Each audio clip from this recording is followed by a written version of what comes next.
Isang magandang magang araw naman po ng linggo, sambayanan karerista at masugid na taga-subaybay ng Makelos TV. Naway nasa mabuti po kayong kalagayan.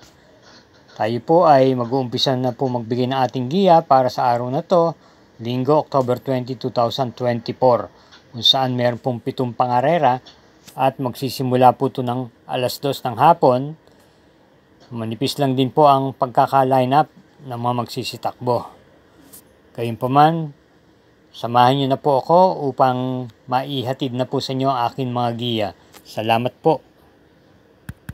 Karera numero 1, start po ng winner take all, races 1 to 7, distance 1,400 meters and 3-year-old and above maiden race. Meron 5 entries. Ang ating pong piling pamprimera dito, yung kalahok numero 1 Just Me, na papatnubayan po muli ni AB Serios. Ito po ay pwedeng sumabay sa unahan at base sa kanyang itinakbo nung October 9, siya po ay dumating ng segundo pwesto kay Batang Kanlaon. At bilang panigundo naman po natin dito yung kalahok number 4 Bagsikatin. Ito po ay, kung inyong natatandaan, ito ay liyamadong-liyamado po kung saan natalo po ito at dumating lamang po ng segunda pwesto sa kabayong Galactus. Kaya para rito sa karera numero 1, ang ating nga pong piling pamprimera yung kalahok numero 1 at panigundo yung numero 4. Karera numero 2, start ng Peak 6, races 2 to 7, isang class 4, group 28 to 33, distansya 1,400 meters, 6 entries, isang coupled yung numero 2. Ang ating pong pili rito ay yung coupled entries numero 2, Club Habana, Autentikasyon. Club Habana, ito po ay tumakbo po nung September 11 kung saan dumating lamang po siya ng 4th pwesto sa kabayang nalong Unicus at pinatnubayan po ni KB Abobo. Ito po ay may taglay na remate. At yung kakoupled entries niyang Autentikasyon, ito po ay nanalo nung September 28 kung saan siya ang pinakalyamado at pinatnubayan ni J.A. Guse. Same rider pa rin ho. Kabilang sa mga tinalo niyon si Diamond Heart at Full Combat Order. At bilang panersera po, isama po natin yung kalahok numero 4 Asyong na nasegunda pwesto naman po nung nakaraan huling takbo niya. Ito po ay nung September 29 kung saan dumating po siya ng segunda pwesto kay Black Star. Kaya para rito sa karera numero 2, pamprimera, yung coupled entries numero 2, panigunda, yung numero 4. Karera numero 3, may distansyang 1,400 meters. Ito po isang class 5, split group 6 to 10. Start ng Peak 5, races 3 to 7. At binubuo po ng 6 na kalahok. Bilang pamprimera po natin dito, yung kalahok numero 3, Caraga Wonder.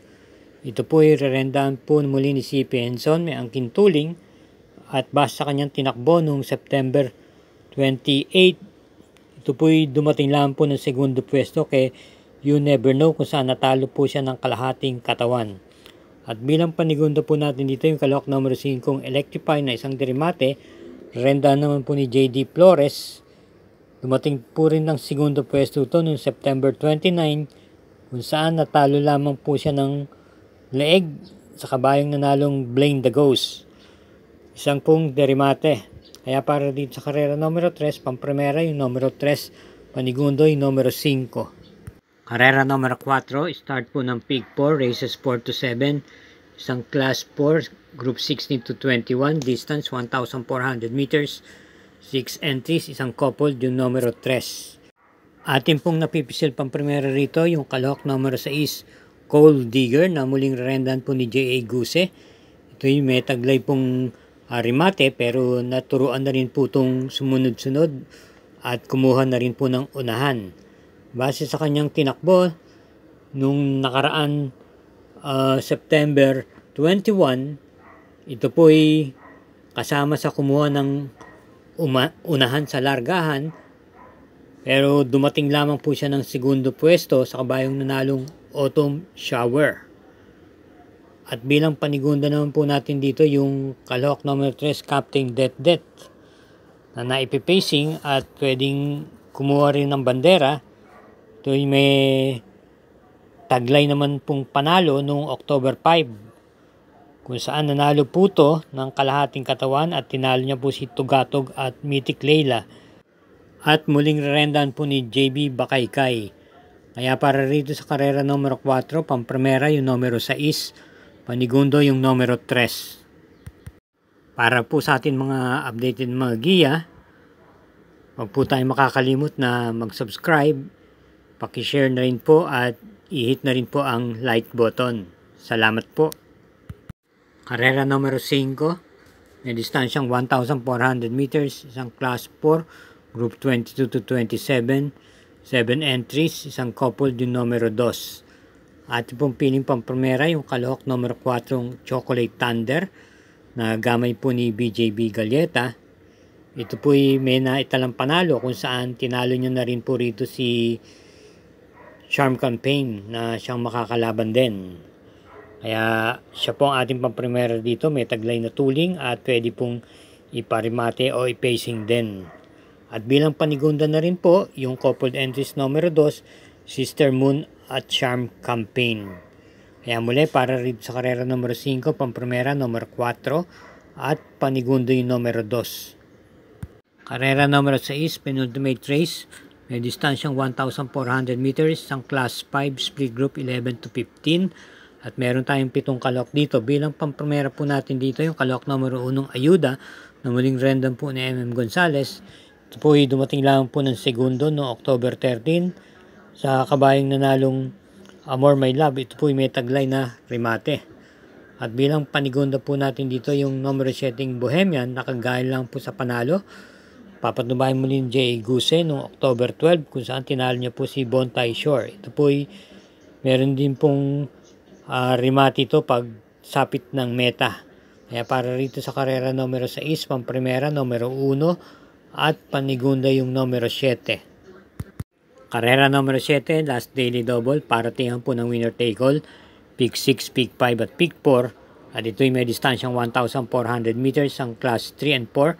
Merge 34 to 39, 40 to 46 with 8 entries, isang couple yung numero 2. Ating pong piling pampremera rito yung imported horse na numero 3, Mano Dura, na muling papatubayan po ni KB Abobo. Impresibo po ang kanyang pagkakapanalo sa kanyang barrier run noong September 20, kung saan ito'y nanalo po ng hugandong-hugando at tinalo niya po si Midnight Bell at naurahan sa puto ng mabilis na tempo na 1 minute and 12.8 sa naturang distansyang 1,200 meters. Kaya siya po ang ating piling pampremera rito. Bilang panigunda naman po natin dito ay yung kalahok numero 4, Eutychus, kung saan ito'y natersera pwesto naman po noong October 13 sa kabayan nalong Every Sweat Counts. Pwedeng iparimate at ipacing at rendan po siya muli ni JB Bakaykay. At bilang panersera po natin dito yung kalahok numero 5, Euroclidon, na isa rin imported horse.